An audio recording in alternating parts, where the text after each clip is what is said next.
현대 소설이든 고전 소설이든 간에 이 산문의 형태로 되어 있는 소설은 이야기 구조를 늘 가지고 있거든. 이건 이제 다른 말로 하면 줄거리 구조라는 거야. 좀 특이한 몇몇 작품들을 제외하면 거의 어떤 줄거리 이야기를 가지고 있다는 거지.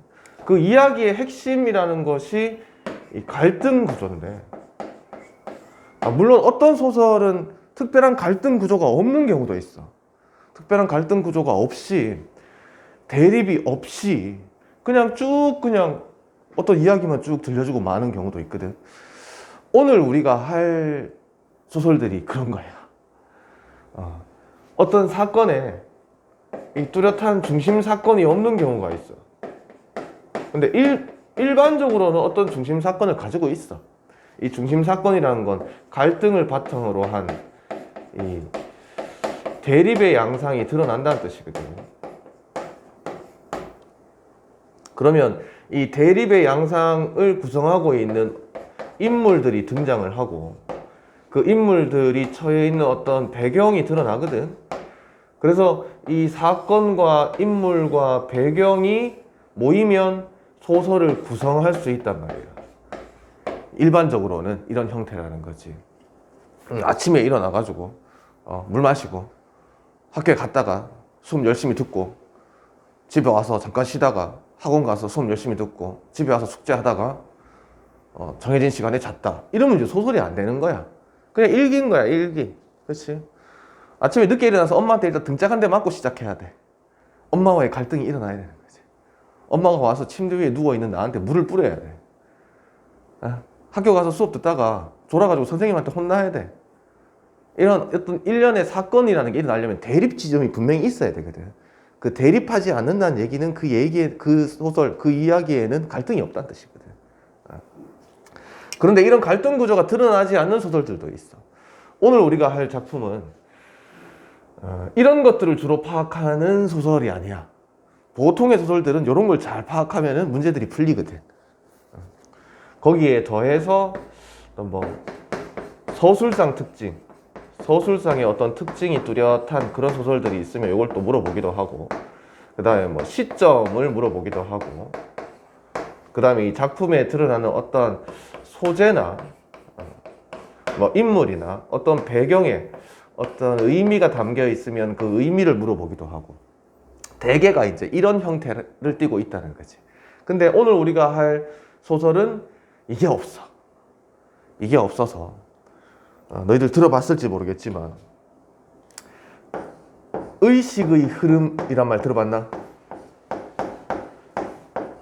들어본 적 없어? 들어본 적 있어? 있나? 재현아? 우리가 소설에 사용하는 기법인데, 소설에서 이 작품을 서술하는 어떠한 방법 중에 하나인데, 이걸 소설이 아닌 다른 곳에서 너희들이 간혹 쓰는 걸 내가 본 적이 있거든. 들어본 적이 있을 것 같은데, 뭐 인터넷 커뮤니티 이런 데서도 뭐 의식의 흐름에 따라 뭐 이렇게 들어본 적 있지? 그렇지? 그러니까 의식의 흐름이라는 게 오늘 다룰 두 편의 소설에 둘 다 담겨 있는 기법인데, 말 그대로야. 이 의식이라는 건 생각이라고 생각하면 돼. 생각. 그 생각이 흘러가는 대로 그냥 쓰는 거야. 생각이 흘러가는 대로. 이 인물이 어떤 생각을 떠올리면 뭐 앞뒤, 뭐 순서, 인과관계 이런 개연성을 그냥 무시하고 머릿속에 떠오르면 떠오르는 대로 그 생각을 그냥 적어주는 거야. 그러면은 이제 읽는 독자의 입장에서는 조금 읽기가 불편할 수 있어. 왜냐하면 우리는 이 어떤 사건을 중심으로 어떤 인물들의 대립 구조가 뚜렷하고, 그 다음에 사건의 인과성, 이렇게 해서 이런 일이 일어났지. 이런 결과가 나타난 건 이런 이유 때문이야. 이렇게 파악하는 데 익숙하기 때문에 그런 뚜렷한 구도가 없는 의식의 흐름을 바탕으로 쓴 소설은 읽기가 좀 불편할 수 있어. 그 사람의 생각이 막 두서없이 막 튀어나오거든. 그럼 이제 우리는 그걸 계속 따라가야 되는 거야. 얘는 계속 흘러가고 우리는 계속 따라가야 된다고. 그래서 이런 소설들이 좀 읽기가 조금 힘든 면이 있지만, 왜 이런 기법을 사용해서 소설을 쓰느냐, 이런 기법이 그 인물의 생각을 아주 잘 보여줄 수 있거든. 아주 잘 보여줄 수 있어. 그리고 의식의 흐름 기법으로 소설을 써놓으면 내가 마치 그 인물의 머릿속에 들어가 있는 듯한 느낌, 내가 그 인물의 생각을 동시에 공유하는 듯한 느낌이 들기 때문에 그 인물의 처지나 그 인물의 심리에 아주 쉽게 공감할 수 있다는 장점이 있거든. 반대로 두서없는 생각들을 따라가다 보면 어떨 때는 잘 안 따라가질 때도 있거든. 그럴 때는 조금 읽다가 혼란스럽기도 하지. 숨을 한번 다시 쉬어야 돼. 계속 흘러가기 때문에. 좀 다루면서 쌤이 설명을 해줄게. 사실 오늘 할 작품에서 제일 중요한 건 이거야. 의식의 흐름에 따라서 서술되고 있는 것을 우리가 한번 파악해보자라는 거고. 작품으로 한번 가볼게. 중편 소설인데 단편도 아니고 장편도 아니고 이제 그 길이가 중간쯤 되는 그런 소설들을 중편이라고 하고, 요 소설가 구보 씨의 일일은 중편 소설이야. 박태원에 대한 이야기는 쌤이 사실 크게 할 필요가 없어. 시처럼 어떤 소설가들의 어떤 성향이 작품마다 뚜렷하게 잘 드러나는 경우는 잘 없거든. 그래서 작가에 대해서 알아내는 것은 작품을 이해하는데 뭐 그렇게 큰 힌트가 되지는 못해. 원문에 비해서. 일제강점기 작가고, 그 다음에 전쟁 이후에 월북을 해서 북한에서 계속 생활을 했었는데, 너희가 잘 아는 그 기생충을 만든 감독 봉준호의 외할아버지야, 박태원이. 그러니까 뭔가 있는 것 같지. 이 예술가 집안은 보면 이 뭐에 피에 뭐가 있는 것 같아. 그 예술적 감각이라는 게 유전이 되나 봐. 그렇지 않고서는 설명할 수 없는 경우가 많거든. 할아버지가 소설가고, 그 딸이 시인이고, 그 손자가 다시 뭐 동화 작가가 되고, 뭐 이런 집안들도 있거든. 그리고 또 우리 왜 스포츠 선수들 보면, 그렇지? 아버지가 훌륭한 선수면 그 아들도 대체로 좀 따라가고, 그렇지? 그런 경우 많이 있지.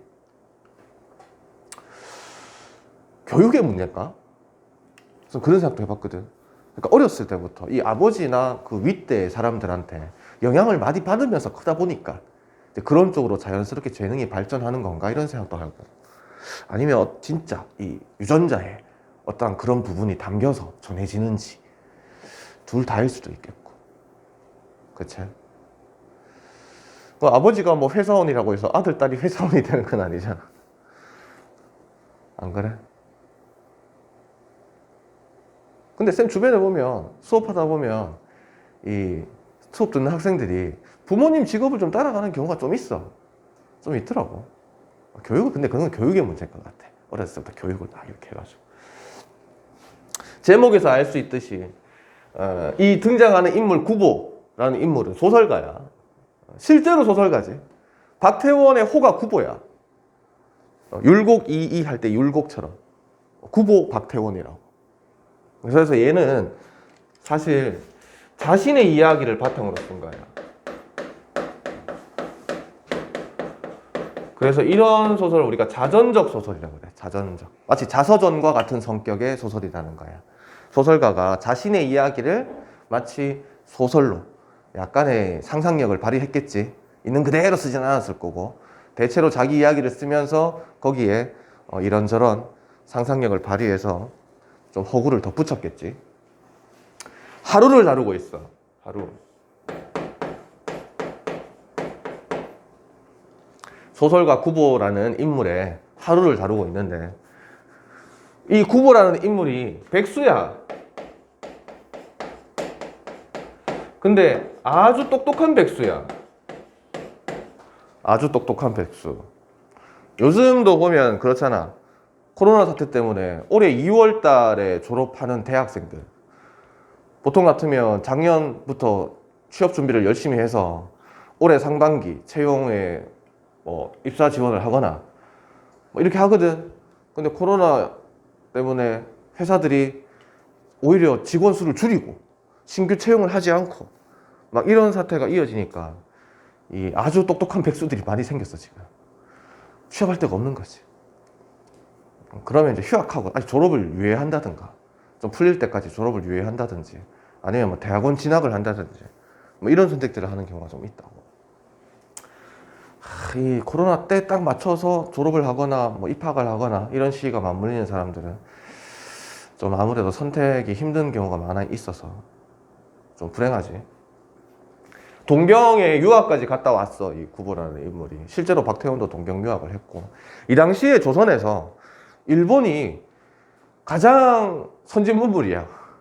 이 당시에는 그 흥선대원군 때 시작됐던 세국 정책 때문에 심지어는 조선이라는 나라는 이 주변 국가가 일본이랑 중국, 그 다음에 인도 뭐 이 정도가 다라고 생각해.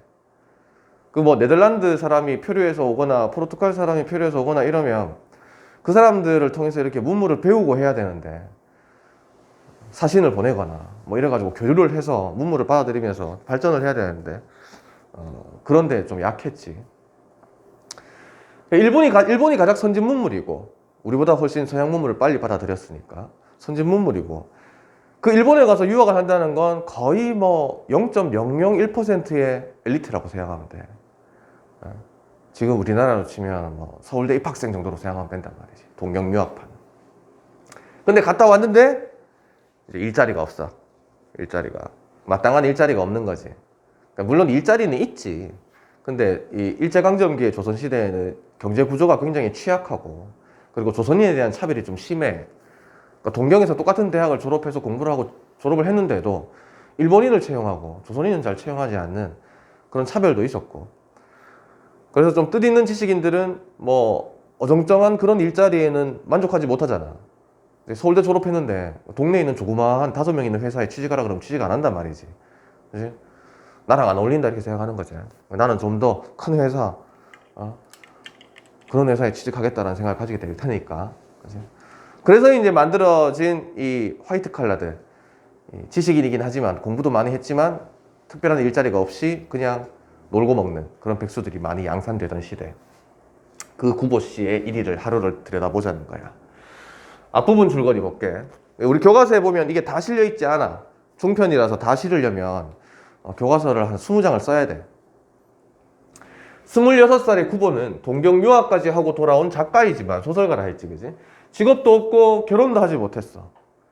늙은 어머니의 근심을 산다. 어머니가 계속 걱정하거든. 야, 너는 왜 어디 월급거리라도, 월급자리라도 좀 알아봐야 되는 거 아니냐, 장가도 가야 될 거 아니냐. 이 당시에 26세 장가를 안 갔으면 지금 되게 노총각이거든, 이 당시로 치면.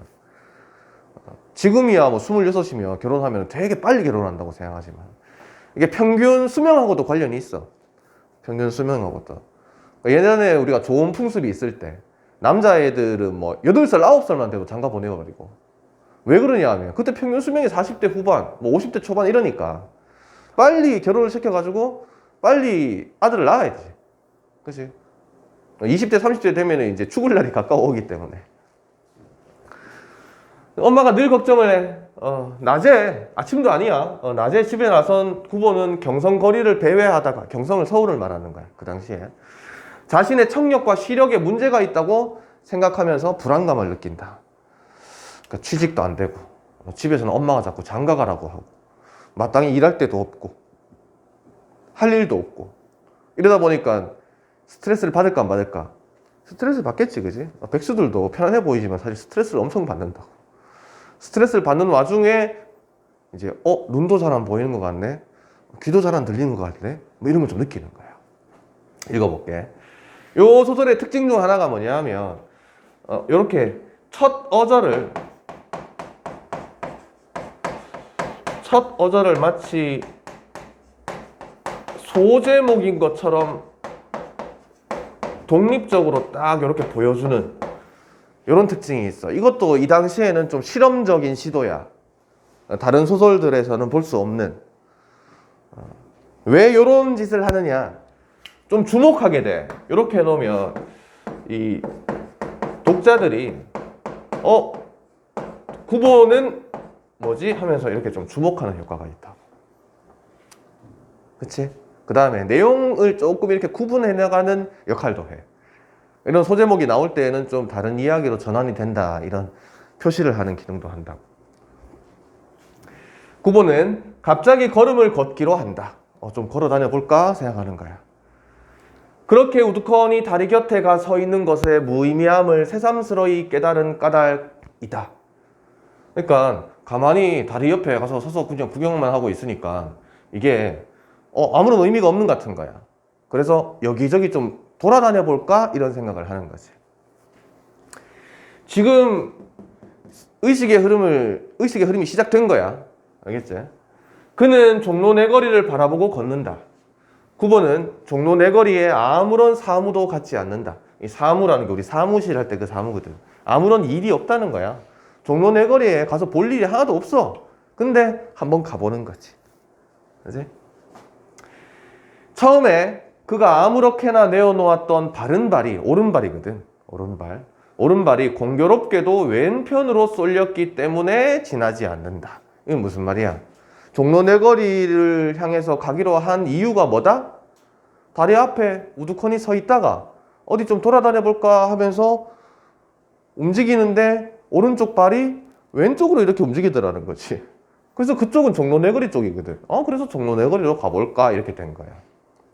아무런 목적지도 없고 아무런 볼 일도 없고 누구를 찾는 사람도 없고 만날 사람도 없어. 알겠지? 그저 나와 있는 거야. 그저. 갑자기 한 사람이 나타나서 그의 앞을 가로질러 지난다. 9번은 그 사내와 마주칠 것 같은 착각을 느끼고 위태롭게 걸음을 멈춘다. 아까 뭐라 그랬지? 시력과 청력에 문제가 있다고 생각하면서 스스로 불안감을 느낀다고 했잖아. 그지? 그러니까 그 사내가 갑자기 나타나서 내 앞을 가로질러 가는데 내가 마치 부딪힐 것 같은 그런 착각을 한 거야. 그리고 다음 순간 9번은 이렇게 대낮에도 조금의 자신을 가질 수 없는 자기의 시력을 저주한다. 그러니까 대낮인데 이렇게 훤히 잘 보이는 낮인데도 불구하고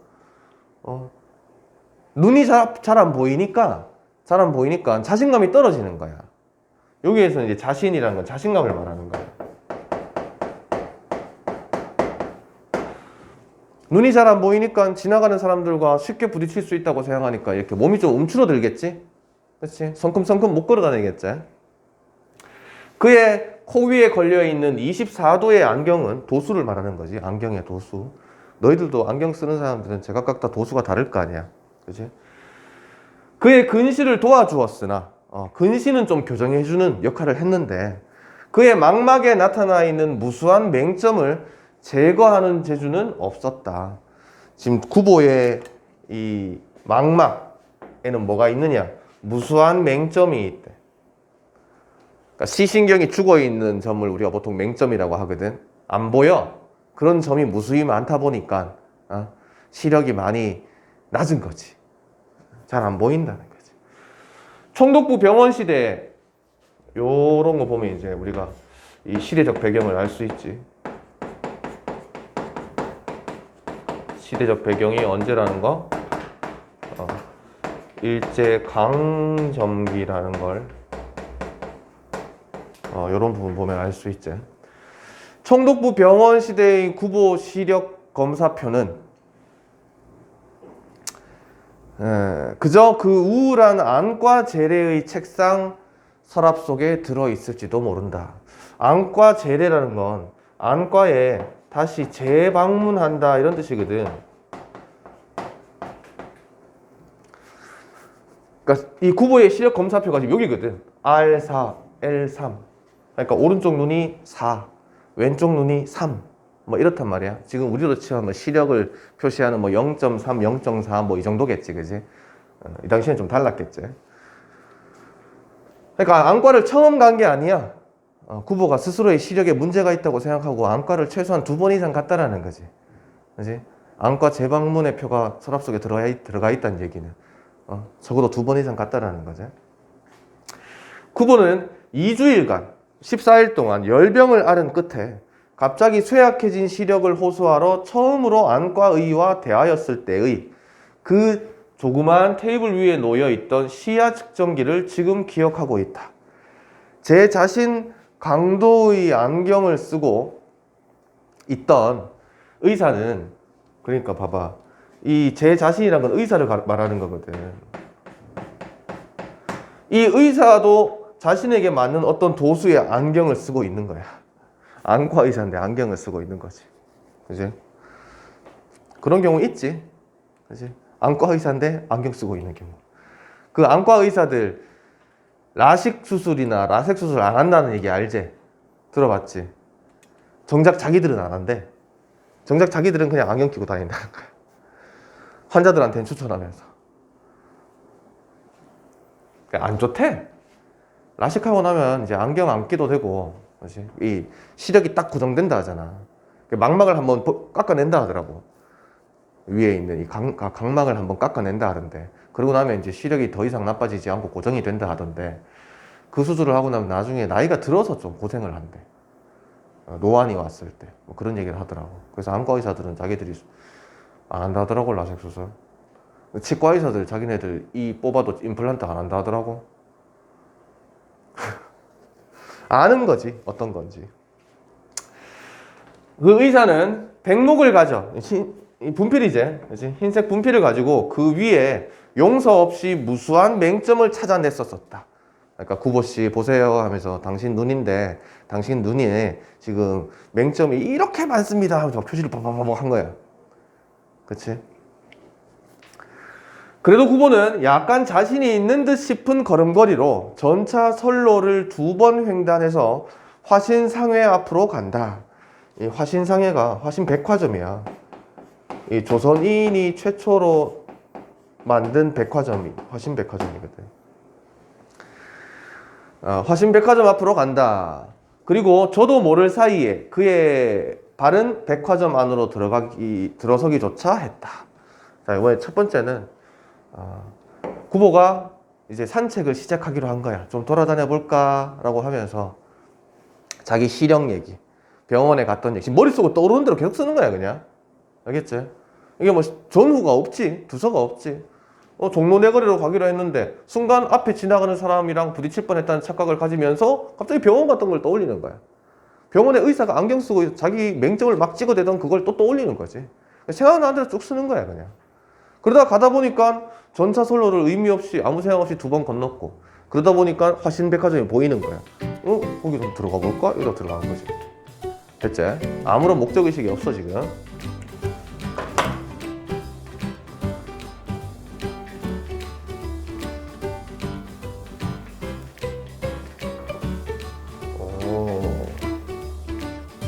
깨끗하게 지워지네.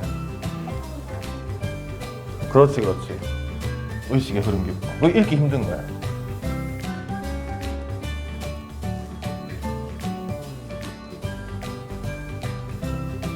이 정도면 나쁘지 않은 것 같은데. 맞지?